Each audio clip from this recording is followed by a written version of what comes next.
how to deal. And I remember somebody gave me this list of things before, but I kind of want to try them, and I need somebody that will be my friend that I can message and say I'm not doing so well, so that you can ask me, are you doing the things you're supposed to do? So part one is dealing with your symptoms. You're supposed to first return to the present moment. Anxiety often happens when you're worried about the future. So start by noticing everything. Return to your here and now and focus on your body. Start to notice everything you hear and tune into the noises you often tune out. Which I am so good at tuning people and things out. That was a coping mechanism that I got from my parents always fighting. So I tend to turn lots of shit off. I can be right next to you, not even hearing a fucking word you're saying to me. It's really weird. It says to do that for about a minute, then move on to your sense of smell. Pay attention to any smells you encounter and do this for another minute. Focus on each sense one at a time until you finish. So, you know, smell, taste, touch, sight, sound, all of it. Take some deep breaths. If you're feeling anxious and cannot seem to get your mind off death, pull back a moment and focus on your breath. Breathing is an easy way to refocus yourself and enter a calm state in your mind, which is sort of what the meditation is all about.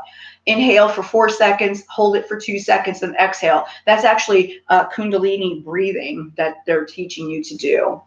And then right after that is meditation. That's a good for anxiety as well, which it does. Meditation and yoga always seem to help me to do that, but there's still the underlying thing of what the fuck, dude? Like, what's the point? Even if I meditate, I'm still going to die, and that scares the shit out of me. During your meditation, focus on happy and positive aspects of your life. Recognize that change, including death and birth, is an inevitable part of life. And that's the other thing I try to remind myself of is where were you, me personally, before you were born? What do you remember about before you were born? And why does that not terrify me, the thought of where I was before I was here and what I knew or what I didn't know then? You know, it's really kind of strange that I was alive, I was once not alive too. But then there's also that whole point of, do I believe that the soul is eternal, and do we go back to something else? And there's something inside of me just tells me that that has to be true. And some people would say, well, maybe that's a defense mechanism to keep yourself from losing your fucking shit over your death fear. But I just don't believe that the Big Bang happened the way that it did, and just all of a sudden all those stars, the earth that holds life, happened in happenstance. Somebody, something created that. Whether it's us as part of the divine consciousness, or whether it is some creator, that part we don't know. I sometimes think to myself that that's what we signed up for. Like, I look at it, I try to tell myself it's like an amusement park, okay?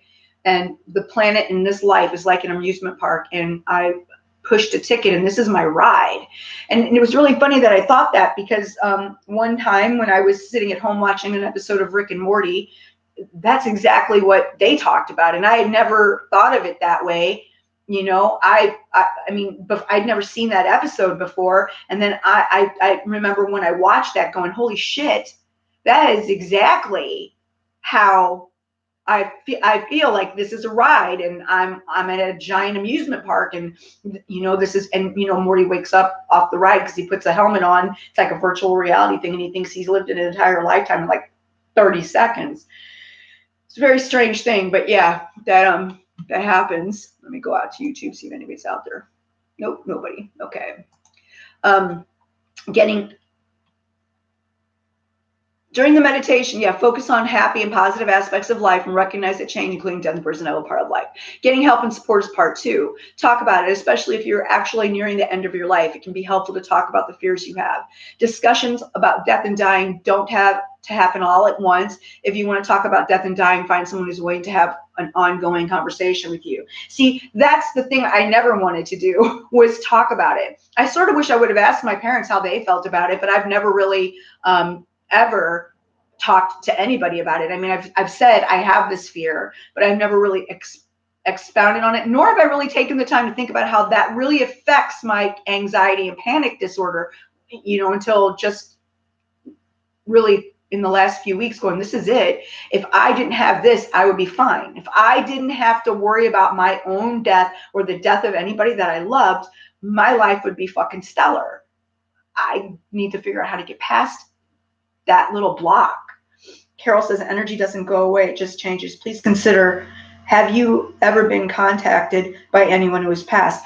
Oh my gosh, Carol. So I don't know if I ever told you this story. There's been a few times that were really profound to me. So both times when my grandfathers died, my mom's dad died over in Greece when I was like 16 years old or 17 years old. And I literally flew up out of the house across Canada. I mean, like my body flew and went to Greece and flew in through a window of his house and saw him laying there dying. And the next morning we were getting a phone call. And then when my dad's dad died, I was driving past the Greek cemetery in St. Louis and in my dream, and I saw the tombstone came like out of the cemetery, out to the road where I was driving in my dream, and saw my last name, McGaffis, on the tombstone, and woke up to my grandfather dying.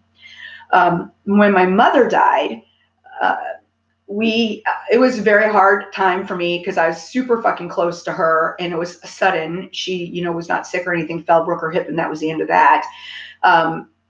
We had found a little life insurance policy that enabled us to buy the house we have. See, there's my blessing. We found this life insurance policy we didn't even know she had, and we found it and we cashed it in, and we were waiting, and we had found the house we wanted to buy, and we knew that it would probably go fast because it had the mother-in-law suite and everything attached to it that we really needed for my dad to be there. And it had a pool, and that's what I wanted. And it had a little bit of land, and I wanted that as well. And so we were waiting for this life insurance policy, and we didn't know when it was going to come. And this house had already been on the market before, and someone had bought it or put a contract in on it, and it fell through for whatever reason. And so it was a beautiful Saturday morning, and I was having a dream, and in the dream, my mom called me on my cell phone, and my mom always did the same shit when she called. And she said, "Oh, Michelle, it's your mother." And I said, "Hi." And she goes, "You need to come see me." And I went to wherever the heck she was, which in my dream was back at her house. And she says, look at what happened. And she opened up her checkbook, and she showed me the deposit for the check that of the life insurance policy in her deposit, and she in her bank account. She was dancing around the living room, and I'm like, "Mommy, we can't have this money. You're not really dead." And she goes, "Don't you worry about that." And I said, "Oh, well, what are we supposed to do? We have to give it back." She goes, "Don't worry about giving it back." And I said, "Okay." And she goes, "Listen to me, Michelle." And I said, "Yeah." She goes, "It's going to be in the mailbox on Monday." And I said, "Okay, Mom." She goes, "No, it's going to be in my mailbox on Monday, not yours. It's going to be in my mailbox." And I said, "Okay," and I got up and I walked out of the bedroom that Saturday morning, and I knew in my head, I said, I've got to tell Leon this dream, because if it happens the way that I'm dreaming it, then no one's going to believe that I had the dream. They're going to think I just made this shit up. So I told my husband, this is what I dreamt. And so he was like, yeah, whatever. And we're packing because we know we're moving. We don't know where we're moving at this moment in time, but we know we're moving. And so we're packing our shit up in the house. And I went to work on Monday morning, and I'll never forget it. Leon calls me up and says, "Michelle." And I said, "Yeah." He goes, "The check's in your mom's mailbox. It came this morning while we were sitting here." And I was like, I knew that. So yes, I have communicated with people who have passed, and I know that was my mom, and she's come to me before, and then my cousin made me do a gate closing for her, and she hasn't been back since. And that's really hard. I have a really tough time with that. I wasn't ready to do that gate closing, and I did it anyway. But anyway, it's neither here nor there because it's been a long time. It's been a few years, whatever. So let's see what else it says here to do, how to cope. 2 is to see a therapist. Find a therapist by calling your insurance provider, which I don't have, so therapist out of the question, but some people could do that. They say that therapists can help you, that if your anxiety and death consumes you and you feel like you cannot deal with it and you're on your own, it might be time to see a therapist. Well, yeah, I kind of feel like that should happen, but I really don't have that option. There's also support groups, which I didn't know about, so I think I might have to call hospice or hospital and find out about that. And then it says to expand your perspective on death, which is enjoy life fully. Think of something you've always wanted to do but feels scary to you. Challenge yourself to do it. Maybe you love it and pick up a new hobby like paragliding or dance classes. Take a big step like traveling or starting a new career, or you can take little steps like talking to a stranger or in a restaurant. 2 is explore your spirituality. You may wish to join religious organizations, attend meditation classes, explore your options until you find one that suits you. Ask other people. You can say, I wonder about death, what will happen? Do you think about that too? How do you deal with it? And so that's a good question. Do you guys think about it? And how do you deal with it? What do you think will happen? 4, consider your beliefs about death and afterlife. If you don't know your beliefs about death, spend some time reflecting what you do believe. How does that make you feel? I have sat around and thought about that. But I always think to myself, you don't know shit, Jon Snow, and you don't know if any of it is true. So, that's where I always end up, is back in that fucked up place. So that it's just a change in energy for form. Perhaps keeping that in mind will help. Okay, so I am so sorry that I'm so weepy over this day. It's like release, I guess, What I would really like to ask is if anybody in the thread would be willing to remind me of that when I lose my shit, so that I can reach out to you, because this is really difficult for me. Your experience is true. You think so? I really would like to believe that really my mom did that, but I try to say to myself, what could that have been? There's no possible way that my mother could have come to me and told me that. And, I would have never known that. We didn't know if we were I had to have somebody else pay for her funeral because I didn't have the money to do it. You know what I mean? So that money really helped me to be able to pay my cousin back and to be able to buy the house. If it had not been for that, we would have never, you know what I mean? We didn't know it was coming. We had no idea. And I've had people tell me that was your subconscious just trying to make sense out of everything that happened to you. And let me just tell you, I hate that.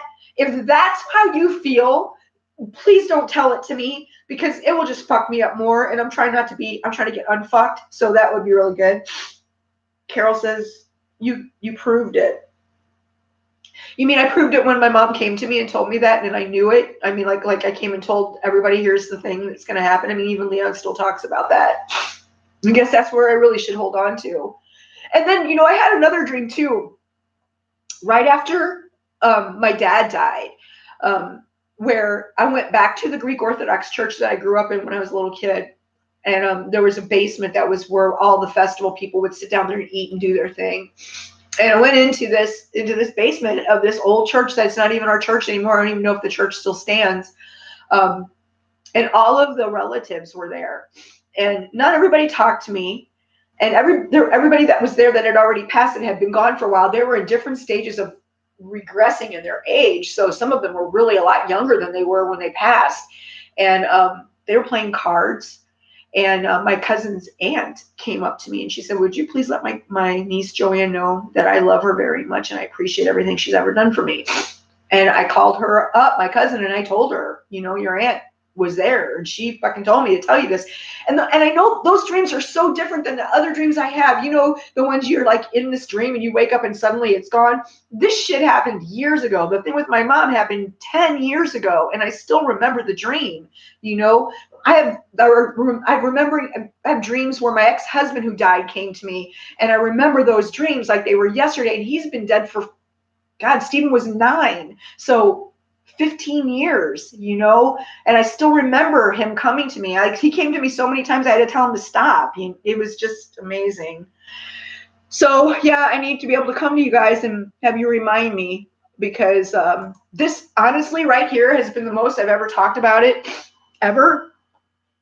And really because even just articulating the words in the beginning was really hard to do when I first started even approaching the subject with anyone.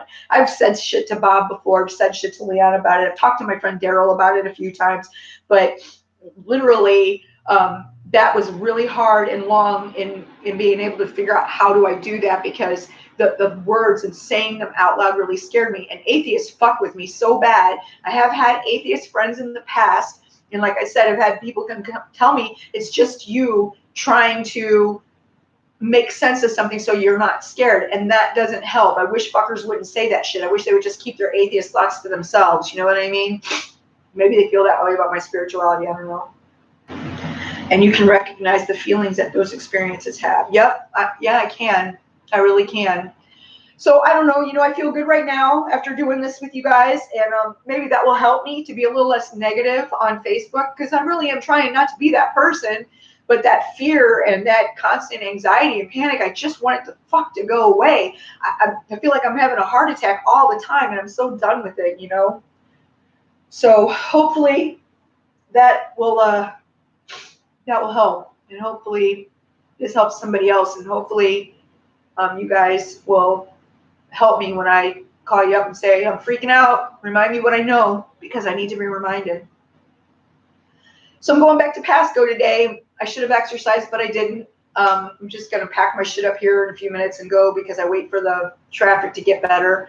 I'll be home for a few days. I don't know what I got planned for the next week. I'm not having a little pool party on Saturday for a few select friends. And just going to hang out and float around the pool and drink some beer, and then figure out what I got to do the rest of the week. I'll be exercising tomorrow, and probably Saturday morning, Friday. So Bob will be down Friday. I got an insect infestation. I'm hoping it's not termites or winged ants, and they usually come once a year. I'm not sure. Thanks, Tina. So I'm going to go home and deal with all that, and then I'm going to clean up my house and be ready for my peeps. So I hope you guys have an outstanding day. Thank you for taking the time to listen to this Evolve video. Share it with your friends. Do me a favor and go out to my YouTube channel and sign up, subscribe to it, and like the videos and make some comments. That will help me bump up in the ratings. If I get enough people, I can make a little money off of that, and that would be kind of a nice thing to do. I know that today when I did my tarot reading, if you saw that video, my tarot readings tell me to find something and stick to it and make that your vocation, and that I'm sort of waffling between two things, and that can mean so many things to me.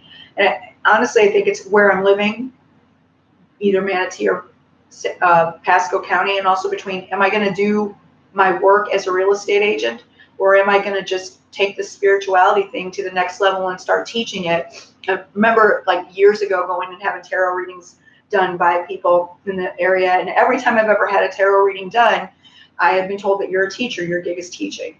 We should be teaching people. So maybe that's what I need to do. Maybe I need to really focus on the spirituality portion, take Pasco Pagans and Bradenton Pagans, which I'm just a member of Bradenton Pagans, it's not my group, to the next level, and start coming up with, better classes, learning how to organize my thoughts better, and start presenting at festivals and workshops, maybe even about this and my struggle with it, and how I try to help people that might feel the same way that I do. I don't know, but I guess that's going to be my mission for the next few cycles. I'm starting a Hecate class at the new moon in July, so I'm kind of excited about that, and if I'm allowed, I'll share that journey with you guys.